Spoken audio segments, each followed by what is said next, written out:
ഇനി ഈ 3 വാക്കുകൾ നിങ്ങൾ നോക്കിക്കേ. ആദ്യത്തേത് സം, കുറച്ച് നീക്കി ടൈം, സം ടൈം. രണ്ടാമത്തത് സം ടൈം. ഇനി മൂന്നാമത്തത് സം ടൈംസ്. കണ്ടാൽ ഒരുപോലെയാണ് അല്ലേ? പക്ഷെ ഇത് 3 രീതിയിലാണ്, 3 അർത്ഥങ്ങളാണ് ഇതിനകത്തുള്ളത്. എന്നാൽ ഇതങ്ങ് വിട്ടുകളയാന്ന് വിചാരിച്ചാൽ പറ്റുമോ? ഇത് നമ്മുടെ ഡെയിലി ലൈഫിലെ ഏറ്റവും ആവശ്യമുള്ള 3 വാക്കുകളാണ്.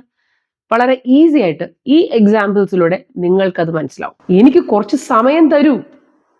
Please give me some time.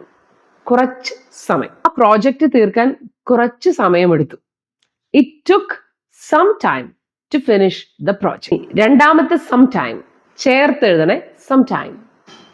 I'll meet you sometime next week. അടുത്ത ആഴ്ച എന്നെങ്കിലും ഞാൻ നിന്നെ കാണാം. എന്നെങ്കിലും എന്നാണ് ഈ സം ടൈമിന്റെ അർത്ഥം. കഴിഞ്ഞ വർഷം എപ്പോഴോ അവൻ ഇവിടെ ഉണ്ടായിരുന്നു. He was here sometime last year. Last year എപ്പോഴോ അവൻ ഇവിടെ വന്നിരുന്നു, എനിക്കിപ്പോൾ ഓർമ്മയില്ല. അതാണ് അവിടെ സം ടൈം ചേർത്ത് എഴുതണേ. അതായത് ഫ്യൂച്ചറിലോ പാസ്റ്റിലോ എന്നെങ്കിലും അല്ലെങ്കിൽ എപ്പോഴോ എന്ന് നമുക്ക് കൃത്യമായിട്ട് പറയാൻ പറ്റാതെ ചില കാര്യങ്ങൾ പറയണമെങ്കിൽ നമ്മൾ സം ടൈം എന്ന് ഉപയോഗിക്കും. ഇനി മൂന്നാമത്തെ സം ടൈംസ്, വല്ലപ്പോഴുമൊക്കെ എന്നാണ് അർത്ഥം. ഞാൻ വല്ലപ്പോഴുമൊക്കെ എൻ്റെ സ്കൂളിലെ കൂട്ടുകാരെ കാണാറുണ്ട്. I sometimes meet my school friends. ഇവിടെ സംടൈംസ് എന്ന് തന്നെ നമ്മൾ എഴുതണം കേട്ടോ. സംടൈംസ് ആ എസ് ചേർക്കണം. ജോലി കഴിഞ്ഞ് ഞാൻ ചിലപ്പോഴൊക്കെ ജിമ്മിൽ പോവാറുണ്ട്. I sometimes go to the gym after work. ഇവിടെ ഐ കഴിഞ്ഞ് സംടൈംസ് വന്നു എന്ന് തെറ്റിദ്ധരിക്കരുത്. സംടൈംസ് എന്ന് പറയുന്നത് ഇവിടെ ആഡ്വേർബ് ആണ്. ഇവിടുത്തെ വേർബ് ഏതാണ്? ഗോ. അപ്പൊ അത് ഐ എന്ന സബ്ജക്റ്റിന് മാച്ച് ആണ്.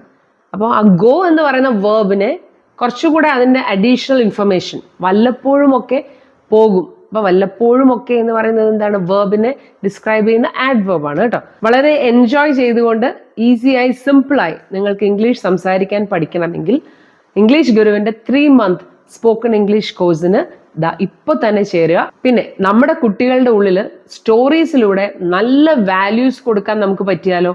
അപ്പൊ സ്റ്റോറീസും വാല്യൂസും ഒപ്പം ഇംഗ്ലീഷും.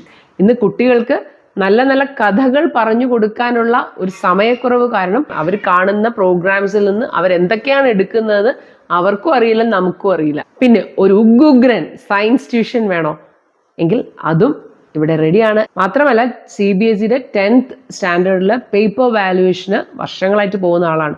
അതുകൊണ്ട് എങ്ങനെ എഴുതിയാൽ ഫുൾ മാർക്ക് കിട്ടാം എന്നുള്ള കാര്യം ശ്രീജയ്ക്ക് നല്ല ബെസ്റ്റ് ആയിട്ട് അറിയാം. അപ്പോൾ നിങ്ങളുടെ കുട്ടികൾക്ക് നല്ലൊരു ഓപ്പർച്യൂണിറ്റി ആയിരിക്കും.